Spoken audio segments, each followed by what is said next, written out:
af tid og enheder. Passiv opladning refererer til at oplade en enhed, mens du ikke aktivt bruger den. Dette kan gøres ved at udnytte tid, hvor enheder er i brug for andre formål, såsom at se tv eller bruge en anden enhed til at lade en anden op. Målet er at få opladning uden at tage ekstra tid af din dag. Her er nogle praktiske måder at implementere passiv opladning i din hverdag. Ind. Opladning via tv-tiden. Hvis du har et tv, der er tændt i flere timer om aftenen, kan du bruge den tid til at oplade en enhed som en tablet eller powerbank, som ikke er aktivt i brug. Dette udnytter den passive tid, hvor du ikke bruger enheden, og samtidig får du opladt batteriet. Hvordan det fungerer? Slut din tablet eller powerbank til en USB-oplader, eller via en USB-port på tv'et, hvis muligt. Når tv'et er tændt og i gang med at afspille indhold, oplades enheden i de timer, tv'et er tændt. Hvis dit tv bruger ca. 1600 watt, kan det give nok strøm til at oplade en tablet eller powerbank over 3-4 timer uden ekstra indsats. Fordele. Ingen ekstra tid. Du får opladet enheden uden at forstyrre din aktivitet. Passiv opladning. Tablet eller powerbank oplades automatisk, mens du ser tv. 2. Opladning via en tablet eller powerbank.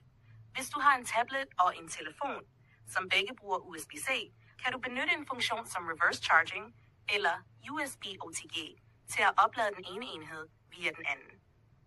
Hvordan det fungerer? Tablet oplader telefon. Hvis din tablet understøtter reverse charging eller USB OTG, kan den oplade din telefon, mens du bruger den til noget andet. Telefon oplader tablet. Hvis din telefon understøtter reverse charging, kan den oplade din tablet via USB-C. Fordele. Effektiv brug af batteri. Hvis du allerede har en enhed tændt, som din tablet, kan du bruge den til at oplade din telefon eller powerbank. Mobilitet. Du kan oplade enheder uden at være tæt på en stikkontakt, så længe enhederne har nok strøm. Overvejelser. Opladningen kan være langsommere end fra en vægoplader, da strømstyrken via USB-C-forbindelsen kan være lavere end den strøm, en dedikeret oplader leverer. 3. Opladning via en opladningsstok. En opladningsstok giver mulighed for effektiv opladning uden aktiv indsats. Du kan placere din enhed, telefon, tablet, powerbank på dokken, mens du ser tv, arbejder eller øvrigt ikke bruger enheden aktivt. Hvordan det fungerer? Tilslut din enhed til en opladningsstok via USB-C eller trådløs oplader. Enheden oplades automatisk, mens du ikke bruger den aktivt. Hvis du f.eks. ser tv i 3-4 timer, vil din enhed oplades, uden at du behøver at gøre noget. Fordele. Automatiseret opladning. Når enheden er sat på dokken, starter opladningen automatisk. Organisering. Opladningen er systematiseret og organiseret, hvilket sparer dig tid og plads. 4. Opladning via USB-C. Hvis både din tablet og telefon bruger USB-C, kan de dele strøm via USB-C-kabel, hvis de understøtter reverse charging eller USB OTG.